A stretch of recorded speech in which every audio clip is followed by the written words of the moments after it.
ప్రాజెక్టులో నీటి నిల్వ సామర్థ్యం 141 టీఎంసీలు. అలా మల్లన్న సాగర్ 50, రంగనాయక సాగర్ 3, కొండపోచమ్మ సాగర్ 14, అనంతగిరి 3.5. ఇవన్నీ లెక్క పెట్టద్దా? మరి ఈ రిజర్వాయర్లు ఒకటి గాలి కడతామా? రిజర్వాయర్ కట్టాలంటే భూసేకరణ ఉంటుంది, ల్యాండ్ ఎక్విజిషన్ ఉంటుంది, R&R ఉంటుంది, ప్రాజెక్ట్ కన్స్ట్రక్షన్ కాస్ట్ ఉంటుంది. రేవంత్ రెడ్డి ఏమన్నాడు? నీళ్లు పెరగలే. 16 టీఎంసీల నీటి సామర్థ్యం 141కి పెరిగింది. నీటి వినియోగం 160 టీఎంసీల నుంచి 240 టీఎంసీలకు పెరిగింది. ఆయకట్టు 16 లక్షల నుంచి 37 లక్షలకు ఆయకట్టు పెరిగింది. పంపింగ్ సామర్థ్యం ఒక రోజుకు 1.8 టీఎంసీ బదులు 3 టీఎంసీలకు పెరిగింది. భూసేకరణ పునరావాసం కోసం ఆనాడు మీరు ప్రాణహితలో ఎకరానికి 2 లక్షలు పెడితే మేము 16 లక్షల దాకా ఇచ్చినాం, యావరేజ్ 11 lakhs ఇచ్చినాం. మరి ఇవన్నీ పెరిగినప్పుడు ప్రాజెక్ట్ కాస్ట్ పెరగదా? నేను ఇంకోటి అడుగుతా, సింపుల్ రేవంత్ రెడ్డి, నీ కొడంగల్ నారాయణపేట లిఫ్ట్కు ఫస్ట్ జీవో 1450 కోట్లు, అది బుడ్డ ప్రాజెక్టు. మరి ఆ కొడంగల్ నారాయణపేట ఇవాళ 4350 కోట్లకు పెరిగింది. ఎందుకు పెరిగిందా? మరి చెప్పు, సమాధానం చెప్పు. కొడంగల్ నారాయణపేటకు 1450 కోట్లున్న జీవో ఇవాళ 4350 కోట్లకు పెరిగింది. ఎందుకు పెరిగింది? ఇంకా అది పని కానేలే. ఇంకా ఎంత వరకు అది 6000 అయిద్దో 7000 అయిద్దో ఏమిట్లకి ఏం కాలే. 1450కి వెళ్ళి 4350కి కొడంగల్ లిఫ్ట్ పెరిగింది కదా. ఎందుకు పెరిగిందో సమాధానం చెప్తావా రేవంత్ రెడ్డి? ఇంత చక్కగా 16 లక్షలు ఎక్కడ, 37 లక్షలు ఎక్కడ, 160 టీఎంసీలు ఎక్కడ, 240 టీఎంసీలు ఎక్కడ, 16 టీఎంసీల నిల్వ సామర్థ్యం ఎక్కడ, 141 టీఎంసీల నిల్వ సామర్థ్యం ఎక్కడ? రేవంత్ రెడ్డి అబద్ధాలు ఆడడానికి ఒక అద్దు ఉండాలయ్యా. నీ ఇంటి పేరు యనుమల రేవంత్ రెడ్డి కాదు, అబద్ధాల రేవంత్ రెడ్డి అని పెట్టుకో, సరిగ్గా సరిపోతుంది నీకు. ఏం మాట్లాడు? నీటి నిల్వ సామర్థ్యం పెరగలేదు, ఎకరాలు పెరగలేదు, ఏం పెరగకుండా ప్రాజెక్ట్ కాస్ట్ పెరిగింది. మరి ఇదేంటి? నోరా మోరా అనేది? What is this? I stand by this. ఇలా తప్పుంటే చెప్పు. I'm ready for any kind of challenge.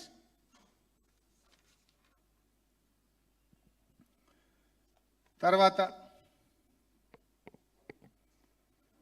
అసలు ఇంకోటి కూడా చెప్పాలి. మన రాష్ట్రంలో కానీ దేశంలో ఎందుకు కానీ మన రాష్ట్రానికే పోదాం. ప్రాజెక్టు కాస్ట్ పెరగకుండా అసలు ఈ రాష్ట్రంలో ఏదైనా ఒక ప్రాజెక్టు పూర్తయిందా? మనం ఒకసారి ఆ షీట్ పెట్టు బాబు. ప్రాజెక్టులు పెరిగిన అంచనాలు. లెట్ అస్ అండర్స్టాండ్ అసలు ఎట్లా పెరుగుతాయి ప్రాజెక్ట్ కాస్ట్లు, ఏం జరిగినాయి. కాంగ్రెస్ కట్టిన ప్రాజెక్టులు చూద్దాం ఇప్పుడు.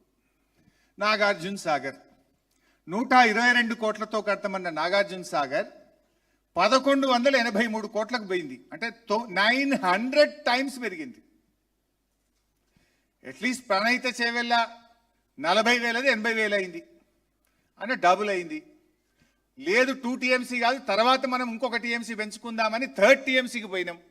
అది పోతే కూడా 3 అంతలే అయింది. కానీ ఇక్కడ 9 అంతలు అయింది నీ నాగార్జున సాగర్. శ్రీరామ్ సాగర్ 40 కోట్లతో కడతామన్న శ్రీరామ్ సాగర్ 4300 కోట్లు అయింది.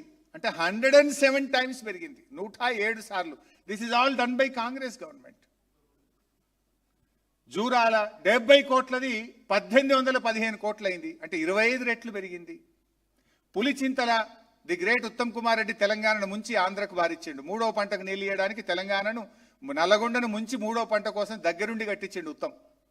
ఆ ఉత్తమ్ కూడా పూర్తిగా R&R ఇయ్యలే. మళ్ళీ బీఆర్ఎస్ ప్రభుత్వం వచ్చినాక నేను ఆ ప్రాంతానికి మా జగదీష్ రెడ్డి గారు చెప్తే వెళ్ళి అక్కడ R&R నష్టపరిహారం అంతా మేమిచ్చినాం. 565 కోట్లది 1816 కోట్లకు, ఇది లేటెస్ట్, 3 అంతలు పెరిగింది. సింగూరు 29 కోట్లది 169 కోట్లు పెరిగింది, 500 టైమ్స్. ఎల్లంపల్లి 900 కోట్లది 2048 కోట్లు, ఇంకా లేటెస్ట్ ఇది వస్తే ఇంకా పెరుగుతుంది, 4000 దాటింది అది. దేవాదుల 6000 కోట్లకి వెళ్ళి 17,500 కోట్లకు పెరిగింది. అసలు పెరగని ప్రాజెక్టు ఈ దేశంలో కానీ మన ఉమ్మడి ఆంధ్రప్రదేశ్లో కానీ ఎక్కడన్నా అసలు ఒక ప్రాజెక్ట్ ఉందా? Can you show a single project? నీ కొడంగలే చెప్తే కదా ఇప్పుడే 1400కి 4500 అయిందని. అసలు నా దృష్టిలో, to my knowledge, subject to correction, దేశములోనే అతి తక్కువ కాస్ట్ ఎస్కలేషన్తో పూర్తయిన the one and only project is Kaleshwaram project. నువ్వు మెచ్చుకోవాల్సింది పోయి బురద రాజకీయాలు చేస్తున్నావు, చిల్లర రాజకీయాలు చేస్తున్నావు. ఇవి చూడు ఒకసారి. What is the situation in the country? ఆయకట్టు పెరగలేదంటావు, కెపాసిటీ పెరగలేదంటావు. ఇంత పచ్చి అబద్ధాలు మాట్లాడటమా?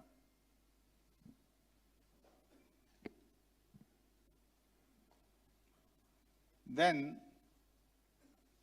ఈయన ఏదో సరే ఇప్పుడు మొత్తం కాళేశ్వరం ప్రాజెక్టులో మళ్ళీ ఒక్కసారి సిస్టమ్ పెట్టు బాబు.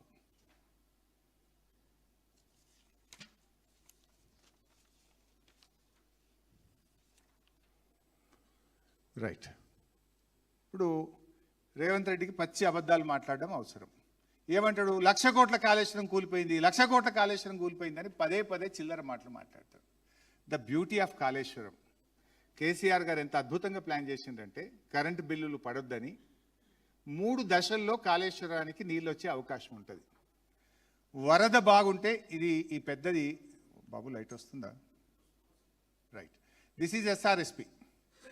గోదావరిలో వరద బాగుంటే ఎస్ఆర్ఎస్పి నుంచి డైరెక్ట్గా ఇది మిడ్ మానేర్కి నీళ్ళు వస్తాయి. కాళేశ్వరం మోటార్లు మిడ్ మానేర్ నుంచి మాత్రమే ఆపరేట్ చేస్తాం, పైకి సిస్టమ్ నడుస్తుంది, ఇవేవి నడపమిగా లేదు. ఇది ఎల్లంపల్లి. యావరేజ్ రెయిన్ఫాల్ అంటే మధ్య తరహా వర్షాలు పడ్డప్పుడు ఇది కడెం నుంచి ఎల్లంపల్లికి నీళ్ళు వస్తాయి. ఈ క్యాచ్మెంట్ నుంచి వచ్చే నీళ్ళతోని మధ్య తరహా నీళ్లు పడితే ఈ ఎల్లంపల్లి నుంచి మిడ్ మానేర్కు మోటార్లు, కాళేశ్వరం మోటార్లు నడుపుకొని పైకి తెచ్చుకుంటాం. ఇక్కడ ఎక్కడ నీళ్లు లేనప్పుడు కాలమైనా కాకపోయినా కరువు వచ్చినా కూడా మేడిగడ్డ దగ్గర నీళ్లు ఉంటాయి, ఇక్కడ నుంచి మోటార్లు ఆన్ చేయొచ్చు. ఇది నేను మళ్ళీ చెప్తా నెక్స్ట్. అయితే ఇప్పుడు కాళేశ్వరంలో పోయిన 2 సంవత్సరాలు నీళ్లు బారినాయి కదా. పోయినసారి వర్షాలు బాగా పడ్డాయి, ఎస్ఆర్ఎస్పి టు మిడ్ మానేర్ వస్తే ఇక్కడ నుంచే కాళేశ్వరం మోటార్లు నడిపినాం. మధ్యలో ఈ ఎల్లంపల్లికి వెళ్ళి మోటార్లు నడిపి కొన్ని లక్షల ఎకరాలకు కాళేశ్వరం ద్వారా నీళ్లు అందించినాం. కాళేశ్వరం ప్రాజెక్టు ద్వారా కొన్ని కోట్ల మంది ప్రజలకు త్రాగునీరు అందించినాం. నువ్వు ఇప్పుడు హైదరాబాద్ మూసికి నీళ్ళేస్తా అన్నది కూడా అది కాళేశ్వరంలో భాగంగా కట్టిన మిడ్ మానేర్ నుంచి మాత్రమే. ఇది మిడ్ మానేర్ నుంచి మాత్రమే ఈ మిడ్ మానేర్ నుంచే నువ్వు ఇది కొండపోచమ్మ సాగర్, ఈ మిడ్ మానేర్కి వెళ్ళి ఇప్పుడు హైదరాబాద్ మూసికి నీళ్ళు తెస్తున్నావు. మరి కాళేశ్వరమే లేకపోతే, మిడ్ మానేరే లేకపోతే నీ మూసికి నీళ్ళు ఎక్కడి? నువ్వు మూసి అని డ్రామాలు కొడుతున్నావు కదా. ఆ మూసికి 8,000 కోట్లతోని నువ్వు పైపులు పెట్టి కమిషన్ల కోసం హైదరాబాద్ నీళ్లు తెస్తున్నవే. ఆ మూసికి వచ్చే నీళ్లు కాళేశ్వరం నీళ్లు, కేసీఆర్ కాళేశ్వరంలో భాగంగా కట్టిన మిడ్ మానేర్ మల్లన్న సాగర్ నీళ్లు తప్ప ఇంకో నీళ్లు కావు. అయితే ఇక్కడ విషయం నేను చెప్పాలనుకున్నది ఏంటంటే, మొత్తం పోయిందని నువ్వు మాట్లాడుతున్నావు. ఎన్డీఎస్ఏ తన రిపోర్ట్లో ఏం చెప్పింది? కాళేశ్వరం అంటే 3 బ్యారేజీలు, 19 సబ్స్టేషన్లు, 21 పంప్ హౌజులు, 16 రిజర్వాయర్లు, 203 కిలోమీటర్ల టనలు, 1,530 కిలోమీటర్ల గ్రావిటీ కెనాలు, 98 కిలోమీటర్ల ప్రెషర్ మెయిను, ఇవన్నీ బాగున్నాయి. 3 బ్యారేజీల్లో 1 బ్యారేజీలో 85 పియర్స్లో 1 పియర్ కుంగింది, గది రిపేర్ చేసుకొని నడుపుకోండి అని చెప్పింది ఎన్డీఎస్ఏ. Everything is ready. పోయిన 2 ఏళ్ళు కాలం మంచిగా అయింది కనుక నీకు ఇబ్బంది రాలే. ఇప్పుడు కాలం మంచిగా కాలేదు కనుక ఇప్పుడు మేడిగడ్డకి వెళ్ళి నీళ్ళుదే అంటే నువ్వు కథలు పడుతున్నావు. మళ్ళీ కేసీఆర్ యాదికి వస్తాడేమో, కేసీఆర్ చేసిన మంచి పని ప్రజలకు యాదికి వస్తుందో. నిన్నటిదాకా నేను కూలిపోయింది అంటే ఇప్పుడు మోటార్లు ఆన్ చేస్తే నా పరువు పోతుందేమో, నేను ఇన్ని రోజులు అబద్ధాలు ఆడిన అనే విషయం తెలంగాణ ప్రజానికానికి అర్థమవుతుందని పందాలకు పట్టింపులకు పోయి ఇవాళ నువ్వు నీళ్లను మోటార్లు ఆన్ చేయకుండా డ్రామాలు నడుపుతా ఉన్నావు. మరి నేను కొంచెం డీటెయిల్స్ పోయే ముందు అసలు కాంగ్రెస్ ప్రభుత్వ హయాములో ఏం జరిగింది? నువ్వు వచ్చి 2.5 సంవత్సరాలు అయింది. నీ 2.5 సంవత్సరాల్లో నువ్వు ఎన్ని గులగొట్టినావు నాయన? నీ 2.5 సంవత్సరాల్లో ఇది సుంకిశాల చూపినాను. సుంకిశాల ప్రాజెక్టు కూలిపోయింది. ఇది నీ కాంగ్రెస్ ఘనత కాదా? ఇవాళటి కన్నా ఈ సుంకిశాలను రిపేర్ చేసినవా? ఈ సుంకిశాల కూలిపోవడం నీ 2.5 సంవత్సరాల రేవంత్ రెడ్డి పాలననే కూలిపోయింది కదా సుంకిశాల. దీనికి ఏం సమాధానం చెప్తావు? ఆ తర్వాత పెద్దవాగు అయితే కొట్టుకుపోయింది కదా. ఖమ్మం జిల్లాలోని పెద్దవాగు ప్రాజెక్ట్ కొట్టుకుపోయి ఇవాళకి 2 సంవత్సరాలు అయింది, నో రిపేర్. పెద్దవాగు కొట్టుకుపోయింది, కుప్పగూలింది పెద్దవాగు, ఇప్పటికీ దిక్కులేనటువంటి పరిస్థితి. నువ్వేం చేస్తున్నావు మరి? పెద్దవాగు ఇంతవరకు రిపేర్ చేసినావా నువ్వు? ఇది నీ ఘనకార్యం కాదా? నీ తప్పిదం వల్ల, సకాలంలో గేట్లు ఎత్తకపోవడం వల్ల, మానవ తప్పిదం వల్ల పెద్దవాగు కొట్టుకుపోయింది. Then coming to Vattem pump house, Palamuru ఎత్తిపోతలో పథకంలో కట్టిన వట్టెం పంప్ హౌస్ మునిగిపోయింది. నువ్వు నిన్న క్లోజప్లో పెట్టండి ఆ కెమెరాలు అంటుండ్రు రేవంత్ రెడ్డి. మీరు కూడా దయచేసి క్లోజప్లో పెట్టండి. రేవంత్ రెడ్డి ఘనకార్యం నేను ఆ పెద్ద తెగ చెప్తుండు, క్లోజప్ పెట్టుండి కనబడదా, చూపించి రాంటుండు. ఇది కూడా చూపిరు జర రేవంత్ రెడ్డికి. నీ పాలమూరు జిల్లాలో నీ ఘనకార్యం వల్ల, నీ తప్పిదం వల్ల వట్టెం పంప్ హౌస్ మునిగిపోయింది. దెన్ చెక్ డ్యామ్, బాంబులు పెట్టి చెక్ డ్యామ్ పేలిస్తే, ఇది సుల్తానాబాద్ పెద్దపల్లి జిల్లాలో మీరు బాంబులు పెట్టి చెక్ డ్యాములు పేల్చిండ్రు.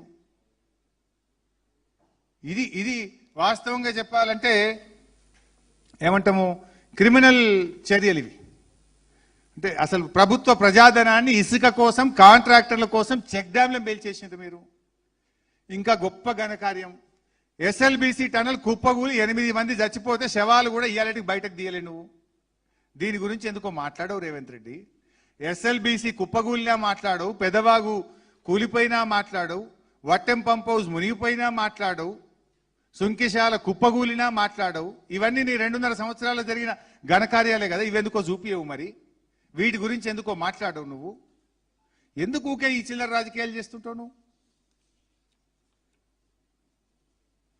Coming to the next point,